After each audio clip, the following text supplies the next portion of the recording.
Hello दोस्तों, हमारे विद्यालय GG SSS डग की ऑनलाइन स्टडी की इस शाखा में आपका पुनः स्वागत है।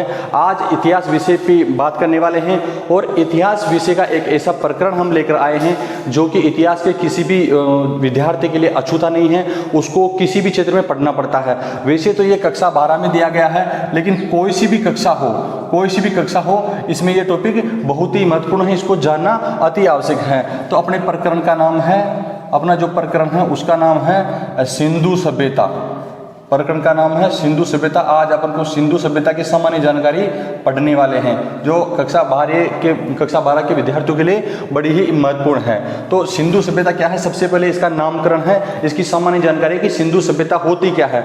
देखिए, सिंधु एक नदी है, सिंधु एक नदी है और सभ्यता होती है जीवन जीने की कला, यानी मनुष्य उस जमाने में किस प्रकार जिया करता था और उसको जीने के लिए पानी की आवश्यकता होती है और पानी एक नदी में होता है। तो सिंधु नदी के आसपास मानव जाति का फलना फूलना, ये सिंधु सभ्यता थी। इस सिंधु सभ्यता के जो नाम हैं वो मैं आपको बता दूं कि सिंधु सभ्यता के आखिर नाम क्या क्या है। तो सिंधु सभ्यता का जो सबसे चर्चित नाम तो है सिंधु घाटी सभ्यता, सिंधु घाटी सभ्यता। दूसरा इसका नाम है सिंधु सरस्वती सभ्यता, सिंधु सरस्वती सभ्यता। एक इसका नाम आता है हड़प्पा सभ्यता, इसका नाम आता है हड़प्पा सभ्यता। इसको एक कहते हैं कांस्य युगीन सभ्यता, कांस्य युगीन सभ्यता भी इसका नाम आता है।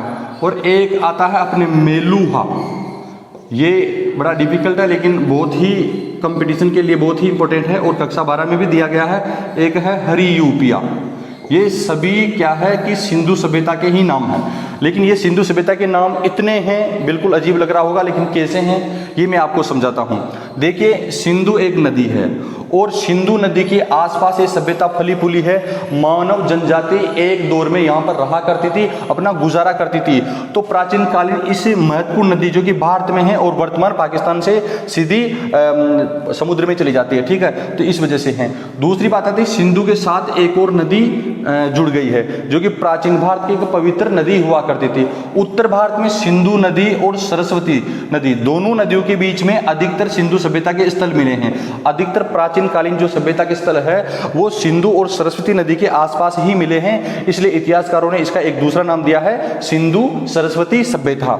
अगली बात आती है कि सिंधु सभ्यता में जो पुरातत्व विभाग के द्वारा खोजा गया पहला स्थान था वो था हड़प्पा, यानी पाकिस्तान में लाहौर के पास रावी नदी के किनारे, रावी नदी सिंधु नदी की ही सहायक नदी है, तो उस नदी के किनारे एक पहला स्थान खोजा गया था, उसको कहते हैं हड़प्पा। यह स्थल खोजा गया था इसलिए इसको हड़प्पा सभ्यता भी कहा गया है। अगला नाम आता है कांस्य युगीन सभ्यता। कांस्य युगीन सभ्यता, कांसा एक धातु होता है, ये कैसे है, अपन ने पहले पढ़ा था पाषाण काल पढ़ा था, पाषाण काल पढ़ा था। पाषाण काल के बाद आता है लोह काल, यानी लोह युग आता है।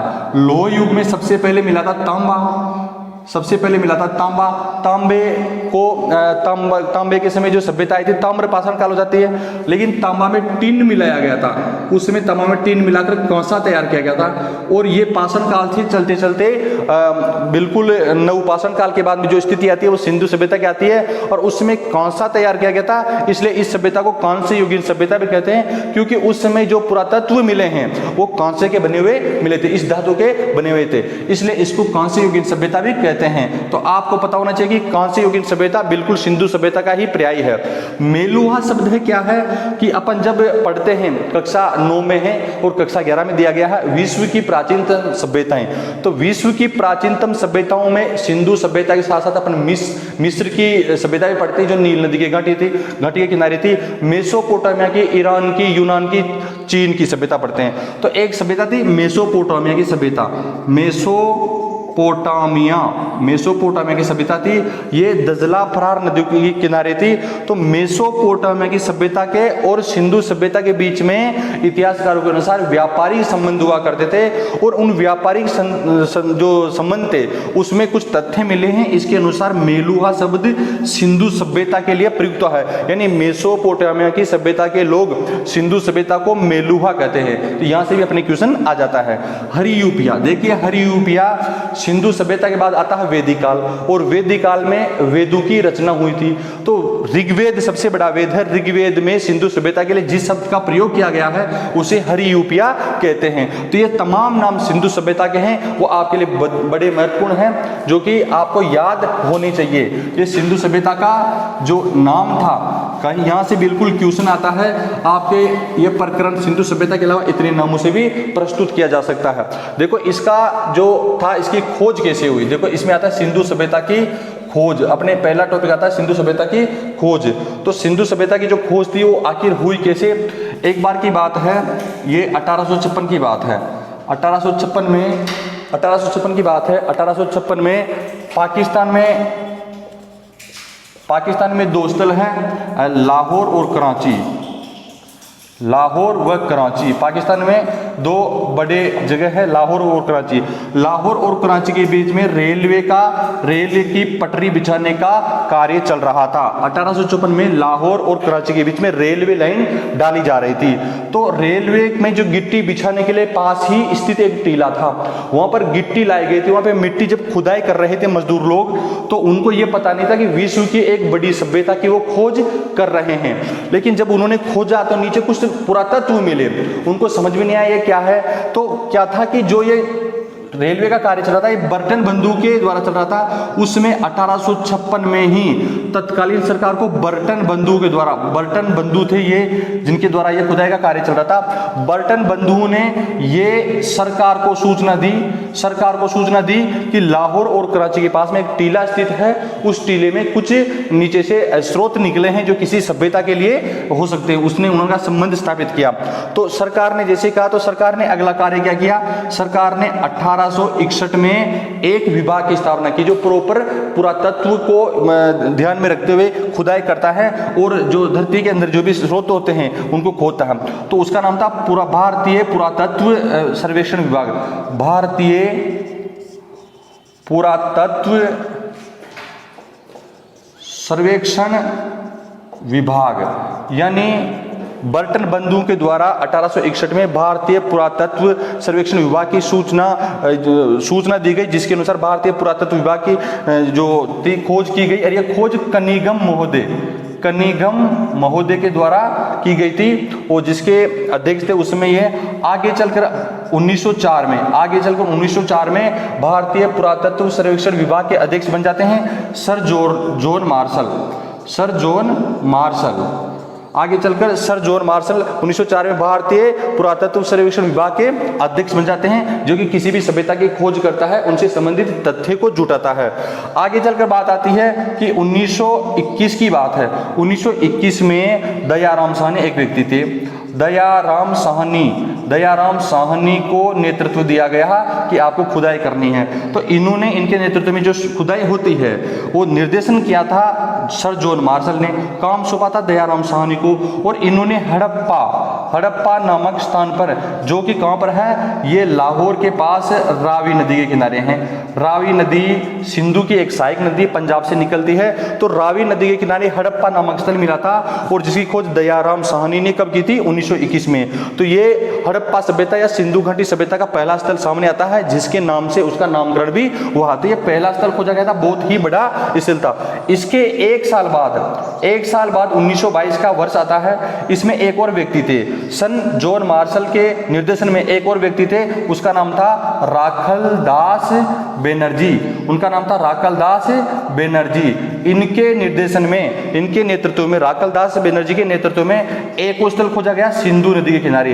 पाकिस्तान में सिंधु नदी आगे जाती है, तो सिंध प्रदेश में आगे जाकर एक स्थल खोजा गया जिसको कहते हैं मोहनजोदड़ो बहुत ही महत्वपूर्ण स्थल है। कोई पूछता है मोहनजोदड़ो कहाँ पर है, तो ये मोहनजोदड़ो सिंध प्रदेश में स्थित है और सिंधु नदी के किनारे स्थित है। और मोहनजोदड़ो का जो अर्थ होता है वो होता है मृतकों का टीला। टीला। बहुत सी बार क्वेश्चन पूछा जाता है कि मोहनजोदड़ो का शाब्दिक अर्थ क्या है, तो वो होता है मृतकों का टीला, क्योंकि खुदाई के दौरान वहां पर सभ्यताओं के विभिन्न स्तर मिले हैं और उन स्तरों के अंतर्गत काफी हड्डियां मिली है, तो मोहनजोदड़ो उसका अर्थ होता है। तो कुल मिला के 1921 और 1922 में इन दो व्यक्तियों के द्वारा, जिनका नाम दयाराम साहनी है, राकलदास बनर्जी है, हड़प्पा और मोहनजोदड़ो, हड़प्पा खोजा गया रावी नदी किनारे और सिंधु नदी किनारे ये मोहनजोदड़ो खोजा गया। तो ये प्रारंभिक बड़े स्थल थे जो कि पाकिस्तान में सिंधु नदी के आसपास खोजे गए थे। तो ये कुल मिला के सिंधु सभ्यता की खोज की अपने बात आती है। अब सिंधु सभ्यता की खोज के बाद में अपन बात करते हैं कि सिंधु सभ्यता के जो स्थल थे वो कहां पर थे। आपको बता दूं कि प्राचीन जो स्थल थे, अधिकतर सर्वाधिक स्थल थे वो पाकिस्तान में खोजे गए। देखो आपको पता है 1947 में भारत और पाकिस्तान का बंटवारा हो गया था, तो अधिकतर जो स्थल थे, चूंकि जो नदी निकलती है, सिंधु नदी निकलती है, भारत का मानचित्र में आपको थोड़ा सा बताता हूँ। भारत का मानचित्र ये है, इसमें सिंधु नदी यहाँ से निकलती है जम्मू कश्मीर से और पाकिस्तान की तरफ चली जाती है, रावी चिनाब व्यास इसमें मिल जाती है। तो ये पहले भारत हुआ करता था पूरा, लेकिन 1947 में जब भारत और पाकिस्तान का विभाजन हो गया तो उसके बाद में सिंधु नदी पाकिस्तान में आ गई और सिंधु नदी के आसपास अधिकतर स्थल थे वो पाकिस्तान में चले गए। अपन एक बार बात करते हैं कि जो अधिकतर स्थल थे 1947 के बाद में, उनमें 917 स्थल तो ये भारत में आए, क्योंकि आजादी के बाद काफी स्थलों की खुदाई हुई है, छोटे बहुत से स्थल है, उन 917 इतिहासकार कहते हैं कि 917 स्थल है ये भारत में है और 481 स्थल है पाकिस्तान में। 481 स्थल है पाकिस्तान में रह गए और दो महत्वपूर्ण स्थल है, यह है अफगानिस्तान में है, क्योंकि उधर भी काबुल नदी है एक, तो अफगानिस्तान में है, इसमें महत्वपूर्ण स्थल आते हैं। लेकिन पाकिस्तान में सर्वाधिक जो इतिहास में प्रारंभिक स्थल है, बड़े स्थल, वो पाकिस्तान में आते हैं, उनका अपन जिक्र करेंगे, अभी सारणी बनाने वाले हैं। अफगानिस्तान से कौन कौन से दो स्थल है, क्योंकि ये तो बहुत ज्यादा स्थल है, तो इनमें से कुछ महत्वपूर्ण है, उनका ही अपन जिक्र करेंगे। लेकिन ये दो स्थल यहाँ से कितनी भी बार कॉम्पिटिशन में या फिर आपके पाठ्य पुस्तक से वार्षिक या अर्धवार्षिक एग्जाम में क्वेश्चन आता है कि वो दो स्थल कौन से, तो इनको अपन जानते हैं। यह है एक तो शोर्तगोई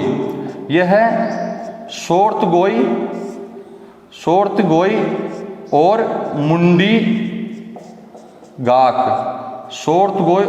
गाक, ये दो स्थल हैं जो कि अफगानिस्तान में हैं। तो कोई पूछे कि अफगानिस्तान में स्थित सिंधु सभ्यता के दो महत्वपूर्ण स्थलों का नाम बताइए, तो आपको शोर्तगोई और मुंडी गाक बताना है। ये है। आगे स्थल की बात आती है कि पंजाब, और ये पंजाब कौन सा है, ये पाकिस्तान वाला पंजाब है। तो इसमें कुछ स्थल हैं, वो है हड़प्पा,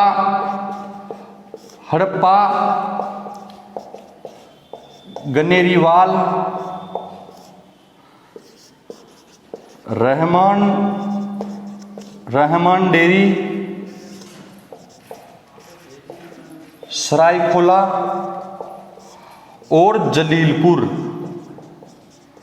ये पाकिस्तान वाला जो पंजाब है उसमें स्थल है, महत्वपूर्ण है, जो पाठ्य पुस्तक में दे रखे हैं। हड़प्पा है, गनेरीवाल है, रहमान डेरी है, सरायकोला है और जलीलपुर है, ये महत्वपूर्ण स्थल है। उसके अलावा पाकिस्तान में अपने आता है सिंध प्रदेश, पाकिस्तान का एक बहुत बड़ा प्रदेश है, सिंध प्रांत है। सिंध प्रांत में महत्वपूर्ण स्थल है, सबसे पहले आता है मोहनजोदड़ो, इसके अलावा आता है जुदीर जोदड़ो, इसके अलावा आता है चन्हूदड़ो और कोट दीजी। ये पाकिस्तान का सिंध प्रांत है, उसके महत्वपूर्ण स्थल है मोहनजोदड़ो है, जुदीर जोदड़ो है, चन्हूदड़ो है और कोट दीजी। एक और प्रांत आता है बलूचिस्तान, पाकिस्तान में बलूचिस्तान प्रांत है, बलूचिस्तान, यहाँ पर भी कुछ स्थल है, जैसे अपन सुतका गेंडोर, सुतका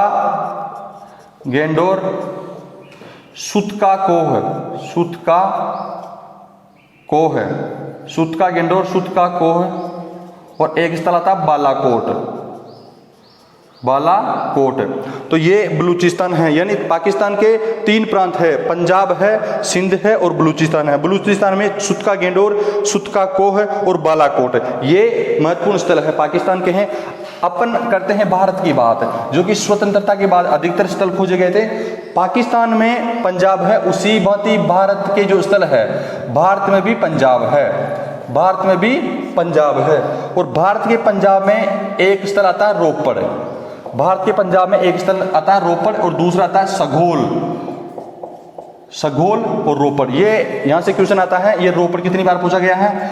एक प्रांत अपने भारत में आता है हरियाणा, हरियाणा, क्योंकि उत्तर भारत में ही सिंधु सभ्यता के अधिकतर स्थल खोजे गए, क्योंकि उत्तर भारत में ही सिंधु नदी बहती है। तो हरियाणा में मीताथल, मीताथल, बनवाली और राखीगढ़ी, ये हरियाणा के मुख्य स्थल है। मीतातल है, बनवाली है और राखीगढ़ी है। इसके अलावा राजस्थान आता है, राजस्थान में भी दो महत्वपूर्ण स्थल है, जैसे कालीबंगा, कालीबंगा है और पीली बंगा है।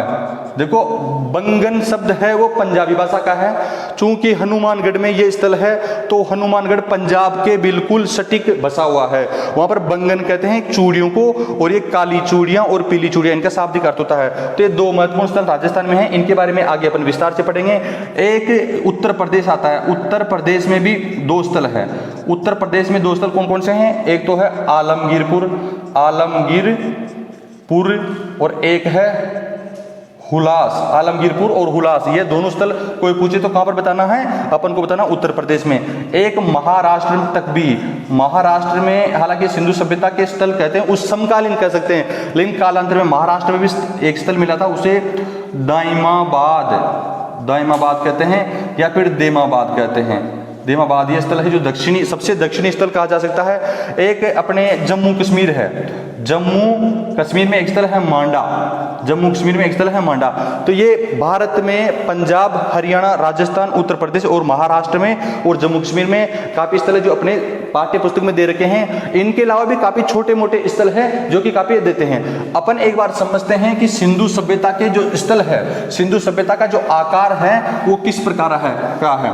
भारत और पाकिस्तान में अधिकतर स्थल सिंधु सभ्यता के फैले हैं, तो उनका आकार किस प्रकार का है, लंबाई चौड़ाई क्या है, तो उनके बारे में अपन एक बार समझ लेते हैं। देखिए सिंधु सभ्यता का वो आकार फैलाव है, वो है लगभग त्रिभुजाकार है, पश्चिम से पूर्व तक, पश्चिम से पूर्व तक इसकी जो चौड़ाई है वो 1600 किलोमीटर है।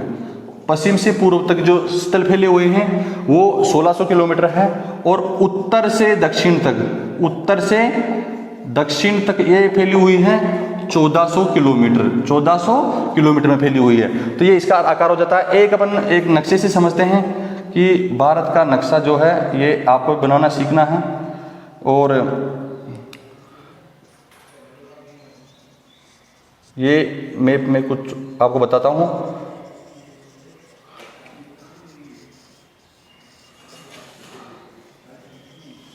इसमें सबसे पूर्व, पश्चिम, उत्तर और दक्षिण जो स्थल है इनके बारे में अपन अध्ययन करने वाले, ये नक्शा बना है। इसमें देखिए सिंधु सभ्यता का जो आकार है वो ऐसे हैं, बिल्कुल त्रिभुजाकार ऐसे हैं, ये सिंधु सभ्यता का आकार ऐसे हैं। अब इसमें अपन जानेंगे कि सबसे उत्तर में कौन सा है, तो यहाँ पर समझते हैं आप। सबसे उत्तर में मांडा, सबसे उत्तर में मांडा है। मांडा चूंकि जम्मू कश्मीर में है, मांडा कहाँ पर है, जम्मू कश्मीर में है, और ये है चिनाब नदी, चिनाब नदी है वहाँ पर, झेलम की सहायक उसके किनारे हैं। प्रत्येक स्थल किसी नदी के किनारे होता है, तो मांडा सबसे उत्तरी स्थल है। एक नंबर का क्वेश्चन आता है कि सिंधु सभ्यता का भारत में स्थित सबसे उत्तरी स्थल कौन सा है, तो उत्तर में आता है मांडा जो कि चिनाब नदी में है। पश्चिम में आता है सबसे जो कि पाकिस्तान में है, यह है सुत का गेंडोर, सुत का गेंडोर, और ये है दास्क नदी के किनारे, दास्क नदी है, ये सिंधु नदी की सहायक छोटी नदी, दास्क नदी के किनारे सबसे पश्चिम स्थल है। और ये आता है बलूचिस्तान में, बलूचिस्तान में आता है। और सबसे पूर्व में आता है यहाँ पर आलमगीरपुर, आलमगीरपुर आता है, ये आता है यूपी में आता है। और ये आता है हिंडन नदी के तट पर, हिंडन नदी है एक, हिंडन नदी के तट पर आता है आलमगीरपुर, यू उत्तर प्रदेश में हिंडन नदी के तट पर है, जो कि सिंधु सभ्यता का सबसे पूर्व का स्थल है। एक यहाँ पर महाराष्ट्र में आता है, महाराष्ट्र में दाइमाबाद आता है, दाइमाबाद, जो कि गोदावरी नदी की एक सहायक है, परवरा नदी, परवरा नदी के किनारे हैं। तो ये चारों स्थल हो जाते हैं। मांडा है, ये आलमगीरपुर है, आलमगीरपुर है, इधर सुत का गेंडोर है, इधर है अपने दाइमाबाद है। तो सिंधु सभ्यता के ये दोस्तों चारों स्थल हैं। सबसे उत्तर में मांडा चिनाब नदी के किनारे, आलमगीरपुर उत्तर प्रदेश में हिंडन नदी के किनारे, और दक्षिण में दाइमाबाद प्रवरा नदी के किनारे, और सुत का गेंडोर दास्क नदी के किनारे बलूचिस्तान में स्थित है। तो सिंधु सभ्यता की सामान्य जानकारी आज अपन ने पढ़ी है। और इसके आगे सिंधु सभ्यता की जो विशेषताएं हैं, जिसमें उसकी बसावट है, उसकी नगर नियोजन की प्रणाली है, नाली व्यवस्था है, ये लेकर फिर से आएंगे। तब तक के लिए धन्यवाद। जय हिंद।